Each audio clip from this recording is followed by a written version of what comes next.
It is crucial to emphasize that God's attributes possess a uniqueness that sets them apart from human characteristics or labels. This distinction not only safeguards, but also honors the sanctity inherent in God's nature. Furthermore, believers are called to abstain from attributing any deficiency to God, as such imperfections are intrinsic to all created beings. This principle serves to reinforce the absolute perfection of the Creator. Within the framework of Tawhid, the oneness of God, there lies a fundamental necessity to affirm God's names and attributes as both complete and comprehensive. Any attempt to modify or add to these attributes is regarded as a distortion of divine truth. Moreover, God's attributes are characterized as absolute and real, in stark contrast to human attributes, which are relative and often misleading. This distinction accentuates the unparalleled nature of divine qualities. The Quran explicitly articulates that nothing is comparable to God, thereby emphasizing his unmatched nature. This crucial understanding underscores the need to avoid any comparisons between God and his creations.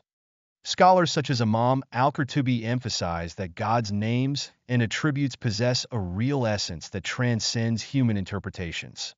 This assertion further reinforces the unparalleled existence of the divine.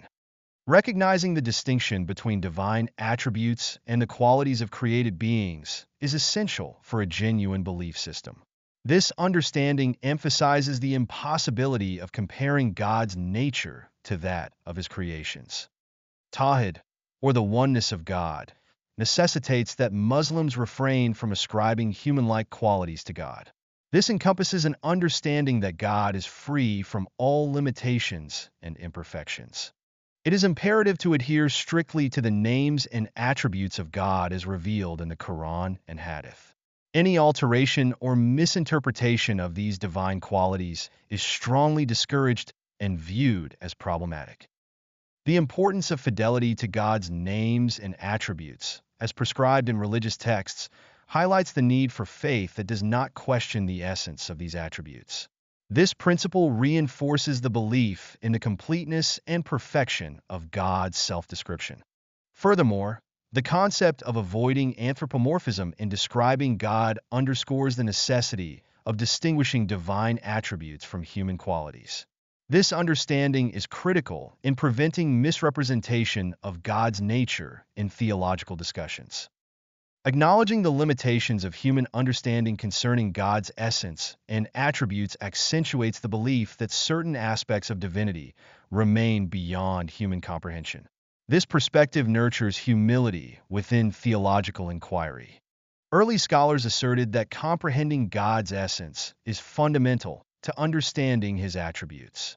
Without this foundational knowledge, grasping the nature of these attributes becomes an insurmountable challenge. Imam Malik's perspective on God's attributes illustrates that while their meanings are accessible, the methods of their existence remain elusive. Thus, faith in these attributes becomes indispensable for believers.